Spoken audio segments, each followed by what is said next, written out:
Papua, vùng đất hoang sơ và hùng vĩ, ẩn chứa vô số những điều bí ẩn đang chờ được khám phá.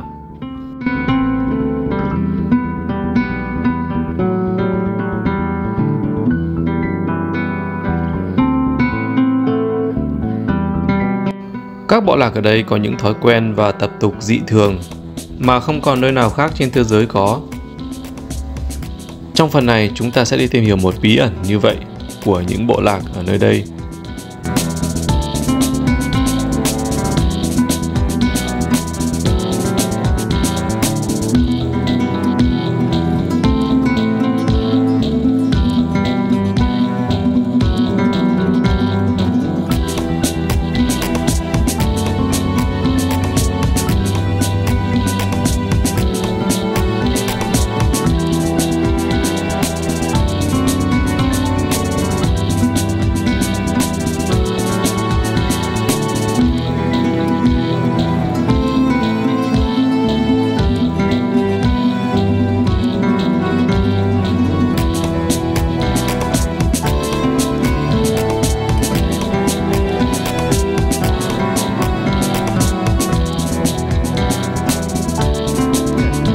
Nhiều khi để đi từ làng này sang làng nọ thì bạn phải vượt qua một cái cầu như này, cầu treo.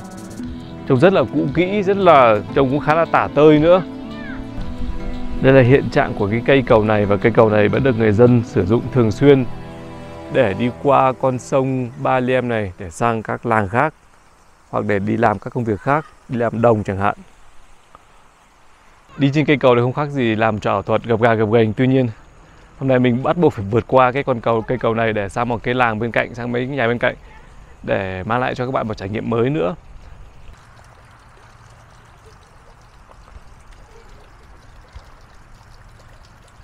Bảo không run thì không đúng, nhưng mà bây giờ không có cách nào khác, chỉ có cách vượt qua cây cầu này thôi.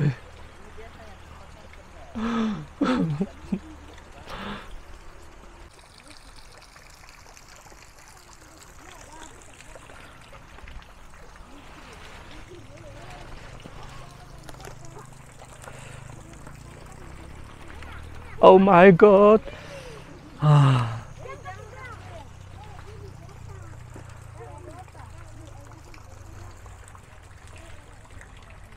Oh my god.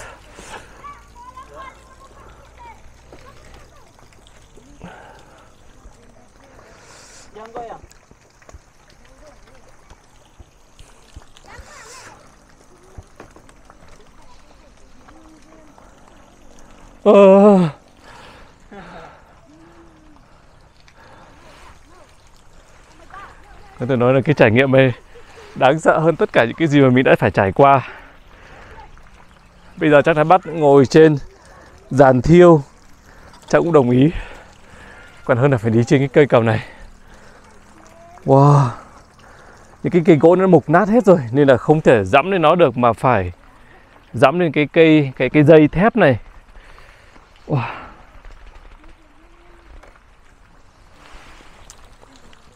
Lo ra lo dò như này mới có thể đi được, rất là chậm rãi. Còn bọn trẻ con đây, những người dân bản địa đây thì người ta sẽ chạy băng trên cái cây cầu này mà không cần bám, không cần vịn gì hết. Không những chạy mà chúng còn nô đùa nữa.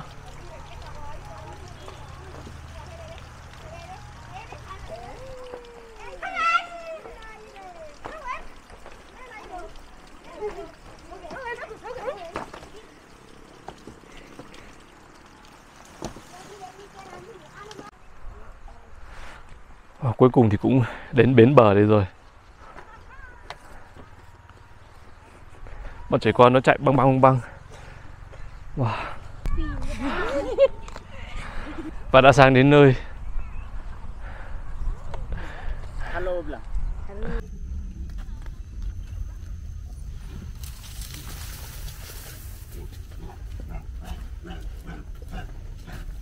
Hello. Hello.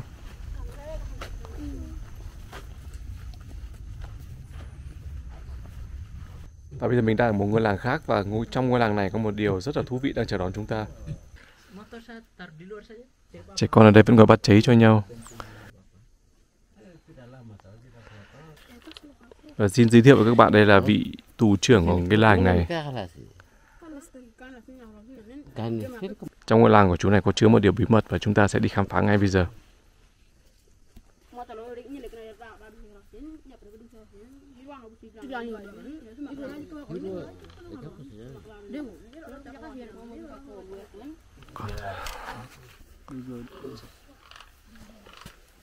Oh, we have light. Maybe I will use my phone. No problem. Và đây là nơi ở của cái vị tù trưởng này. Đây ví dụ các cái cung tên, giáo mác vẫn còn nguyên ở đây. Những cái thứ vũ khí mà họ dùng trong chiến tranh.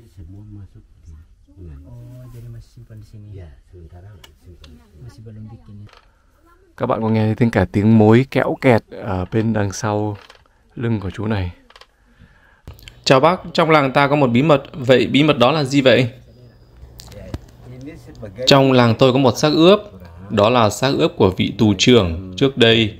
Ông ấy không chỉ là một tù trưởng trước đây của ngôi làng chúng tôi, mà còn là một chiến binh, một thủ lĩnh, người lãnh đạo các cuộc chiến tranh của làng chúng tôi trước đây. Xác ướp này cũng không hẳn là một bí mật, tại vì tất cả ngôi làng chúng tôi đều coi ông đấy như còn sống và vẫn còn thờ cúng và vẫn rất tôn trọng vị tù trưởng này. Vị tù trưởng đó có một năng lực siêu nhiên, là khi tham gia chiến tranh, ông ta có thể tàng hình mà kẻ thù không thể nhìn thấy được. Vậy tại sao khi tham gia chiến tranh thì vị tù trưởng đó có thể trở nên tàng hình được? Trở nên tàng hình là một chiến thuật của ông ấy. Ông ấy tàng hình rồi tiếp cận và tiêu diệt kẻ thù. Vậy ông ấy có thực sự tàng hình không, và lý do tại sao mà ông ấy có thể tàng hình được? Ông ấy thực sự có thể tàng hình được. Ví dụ khi ông ấy đứng ở ngoài sân kia là cũng không thể nhìn thấy được rồi, mà chỉ có thể nghe thấy tiếng nói. Còn lý do tại sao ông ấy tàng hình thì khả năng ông ấy như vậy, ông ấy có một năng lực siêu nhiên.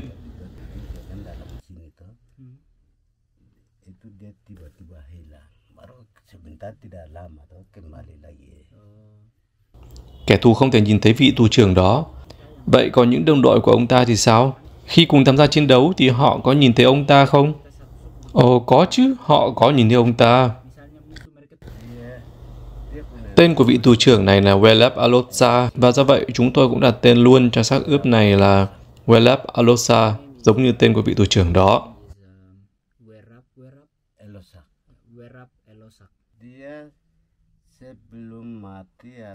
Khi còn sống, vị tù trưởng này đã dặn dò gia đình rằng khi ông ta qua đời thì họ không được hỏa thiêu ông ta mà phải làm xác ướp, để cho nhiều thế hệ tiếp theo đó vẫn còn được nhìn thấy ông ta và học hỏi từ ông ta. Vậy quan hệ của bác với xác ướp đó như thế nào? Ông ấy là cụ của tôi. Xác ướp đó bao nhiêu tuổi rồi? Xác ướp đó hơn 300 tuổi rồi. Tôi là cháu đời thứ 8 của ông ấy.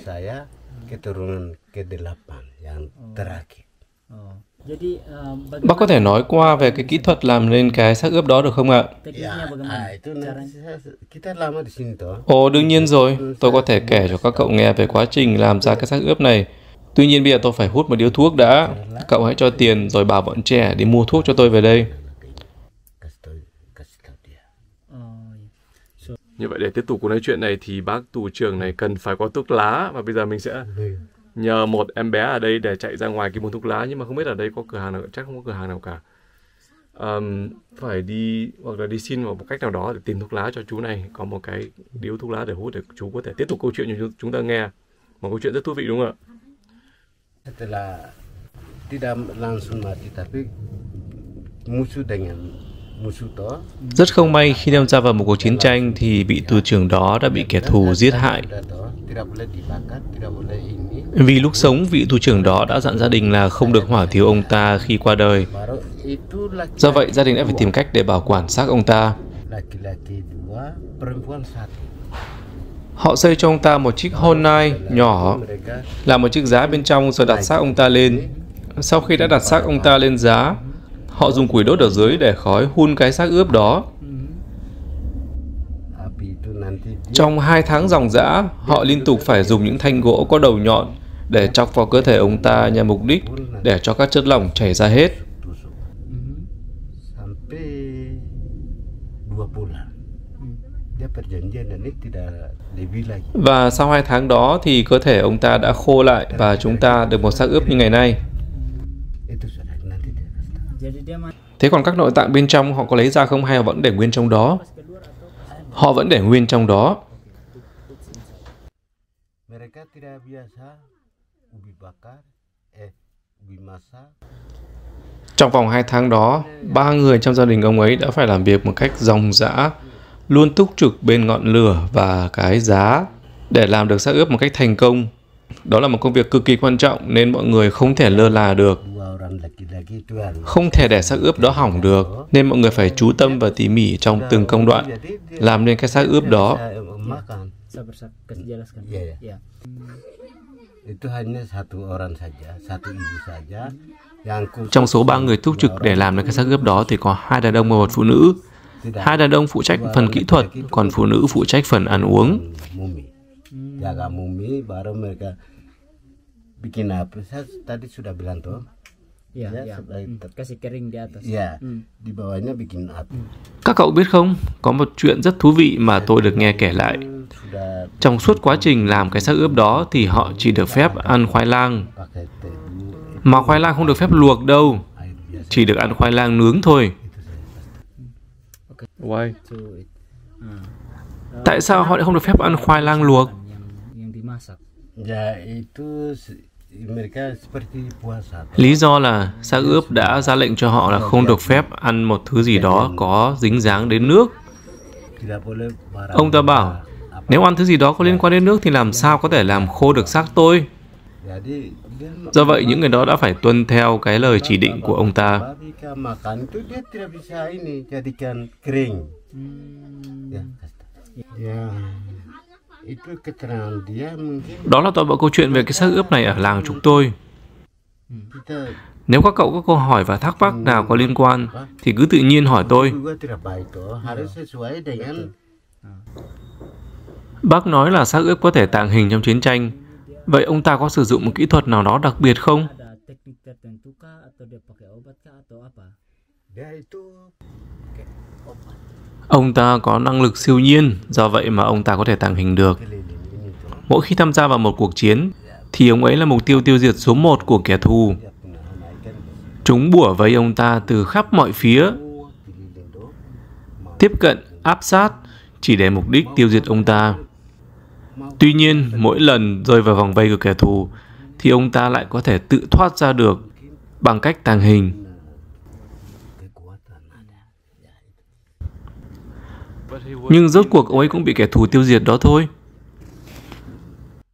Tapi mereka terakhir bisa bunuh dia toh? Ya, Đúng vậy, cuối cùng thì ông ấy cũng đã bị kẻ thù giết. adanya apa? Dia punya Sau rất nhiều cuộc chiến thì cuối cùng kẻ thù cũng đã tìm tòi và học hỏi được cách thức tàng hình của vị thủ lĩnh đó. itu mereka langsung tangkap. Chúng quan sát và nghiên cứu rất kỹ cách ông ta di chuyển, cách ông ta tàng hình rồi lại hiện nguyên hình trở lại. Trong một trận chiến lợi dụng lúc năng lượng của ông ta đã sụt giảm, chúng đã tấn công và đã bắn một mũi tên trúng tim của ông ta. Follow him, yes. Sini kami belum pasang lampu. Betul, Noe. Lampu ini baru bikin jadi lampu di dalam di sana boleh ada lampu. Cái xác ướp ở ngay trên đầu chúng ta từ nãy giờ mà không biết. Chú ơi, chú đang mang cái xác ướp này xuống. It's so heavy, I think. Ừ.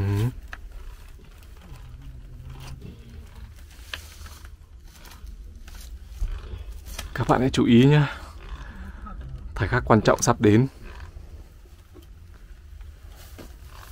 Ada rusa tugan ada kalau tugan di Cina mulai. Ada kalau. Aku lo dah sini.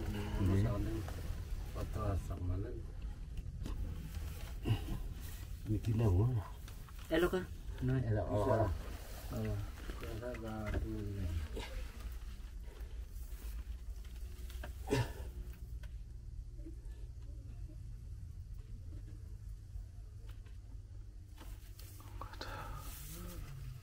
Oh my god.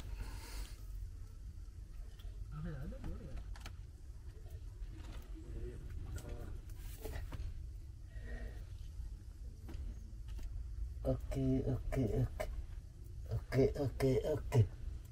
Over. Nice.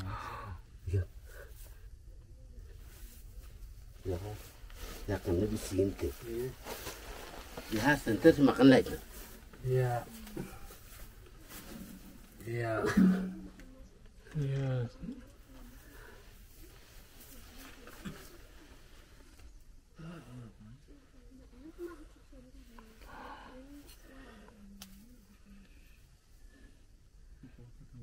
Ada lagi. Nah, pakai sekarang. Orangnya tinggi. Pasti orang tinggi. Iya. Sudah liatin. Và đây các bạn hãy chiêm ngưỡng toàn bộ xác ướp của vị tù trưởng và chiến binh hơn 300 tuổi. Xác ướp này vẫn còn mặc những trang phục truyền thống, ví dụ cái mũ, rồi mặc cái giống một cái cà vạt cái cổ, và ở dưới đó là đeo một cái giống một dạng cà vạt, nhưng mà đó là trang phục truyền thống của người dân ở đây. Nice. À, Koteka. He's wearing Koteka. Yeah. Oh my. That's our Koteka. Các bạn có biết không? Bác tù trưởng này chắc là phải cụ tù trưởng này còn đeo một chiếc Koteka nữa. Nhưng mà mình chưa nhìn thấy Koteka. Can you show the Koteka, please? Where's the Koteka? This one. Ah, the Koteka. That's one. Cái Baik-baik itu yang. đây còn một cái Koteka nữa đây. Paling dia nanti. Cái bên trái, cái màu nâu nâu bên trái chính là cái Koteka của cụ này vẫn mặc. Công nhận cái kỹ thuật của họ cũng rất là lợi hại, tại vì là sau bao nhiêu thời gian như vậy, bao nhiêu năm, bao nhiêu thế kỷ như vậy mà vẫn còn ở nguyên hình nguyên dạng như thế này.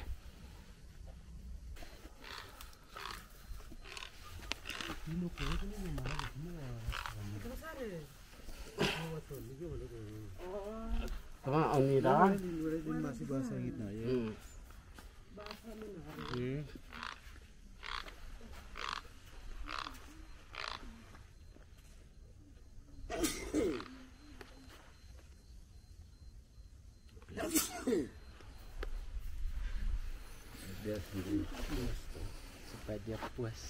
Và mời các bạn chiêm ngưỡng một lần nữa xác ướp của vị tù trưởng đã hơn 300 tuổi này.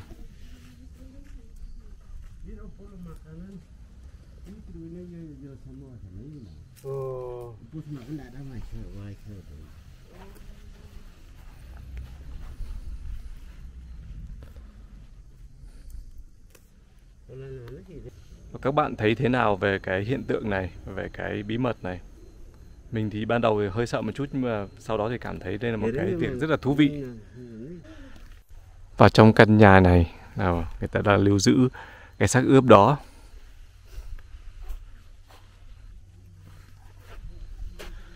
Và các bạn liệu có thể tưởng tượng ra được rằng mình có dám sống với một cái xác ướp hàng ngày như vậy không?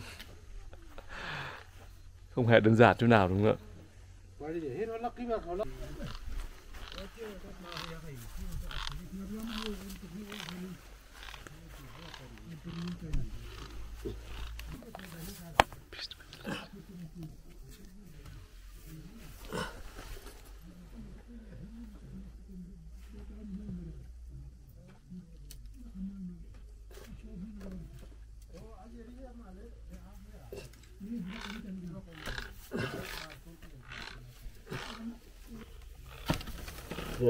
Yeah, you can go. Yes.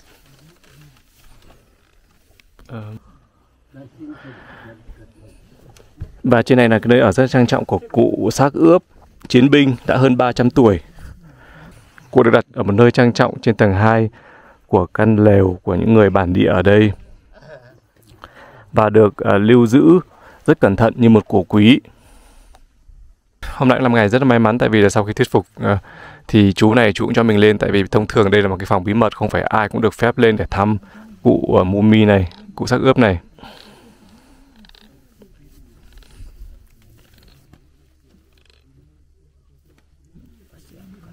Pasienka.